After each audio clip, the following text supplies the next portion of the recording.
How did you maintain your position as father, even though Chris was making the money?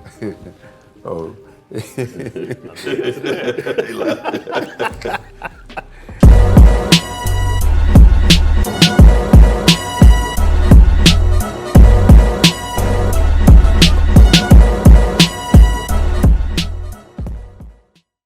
Hello, everybody, and welcome back to Around the Association. Now, first things first, let me give a shout out to one of the commenters to one of our posts, James E. He actually brought up an episode earlier, and I remember this, what the NBA did, but I didn't even think about it as in relation to the content that happened there because of these recent actions of Ja Morant. It makes even more sense to bring that up. So shout out to you, brother. Appreciate that. Now, this was an episode where, the NBA was actually doing a sit down with fathers, and they were all black fathers of NBA players. Okay. This was not too long after Ja Morant got drafted, if I'm not mistaken. He was not the household name that he's become. I think this was the same year in which he got drafted, and it came down to a sit down where the fathers were just talking about different distractions and just what their child or their son was up against and what they had to face. I thought it was dope. And I really wish they could make that a show, and I would watch it. Just have different NBA fathers on talking about it. I think that's dope. They could even have one for all the mothers.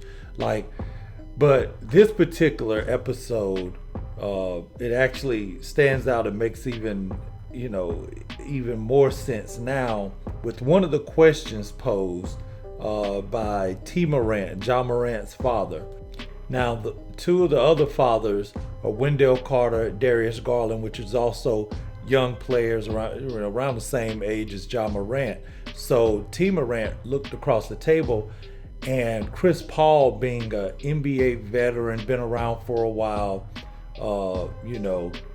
he asked Chris Paul's father, Charles Edward Paul, how do he maintain his position as father with Chris making the money?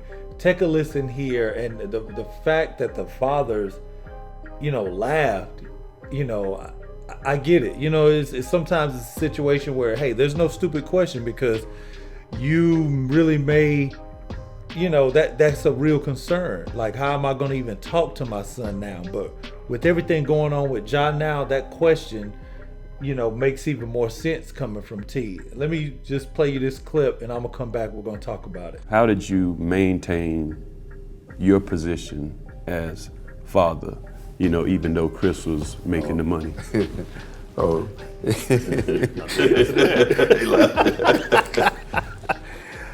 Even though Chris has made the money to maintain who I am,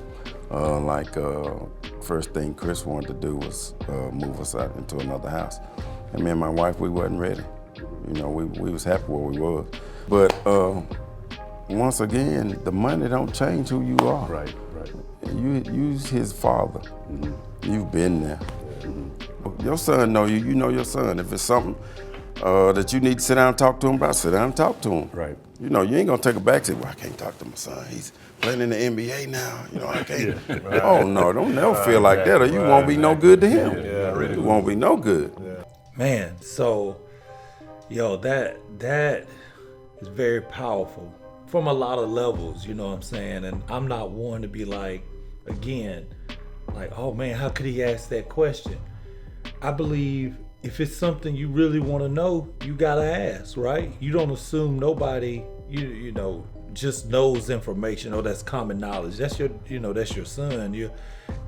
He's transitioning to a different stratosphere as far as wealth and the amount of attention. And so I actually understand the question. So this isn't a slap, trying to, talk down on T. Morant. I understand the question, and I understand how you can arrive at that question. And I appreciate Charles Paul, Chris Paul's father, for explaining it like that. Like, your son, you always been there. It's not like you one of them fathers that actually, once he started playing well, you were there helping training him. You saw all the steps. See, that's the thing.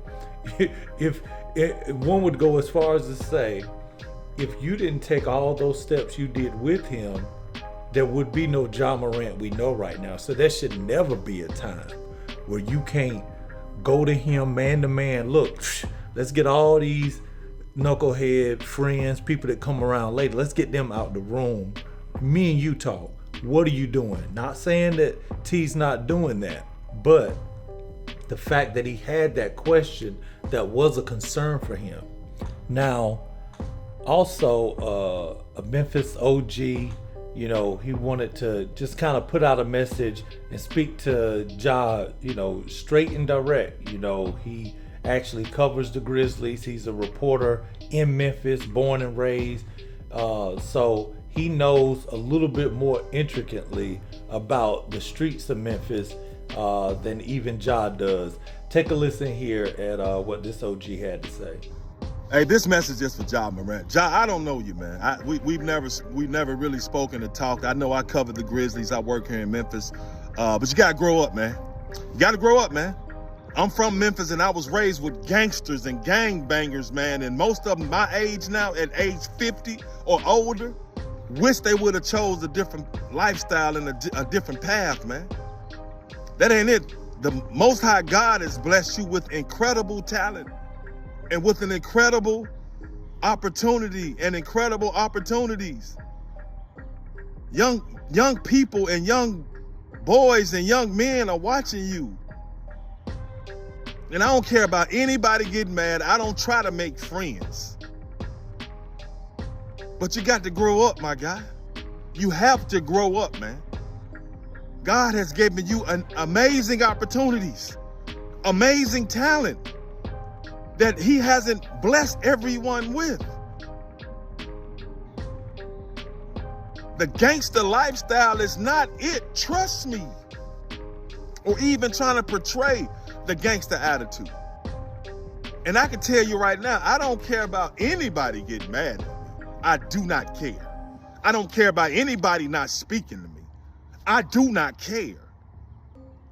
I'm from Memphis. I love Memphis. I put in work in Memphis. I made my mistakes because I was young and dumb at one point too. But you got to grow up, man. At some point, somebody got to pull you to the side and let you know the path that you're going on and the things you're doing. It's not going to end well. See, I'm old enough, I can look back in the past, but y'all can't look in the future. You got to grow up, man. You got to grow up.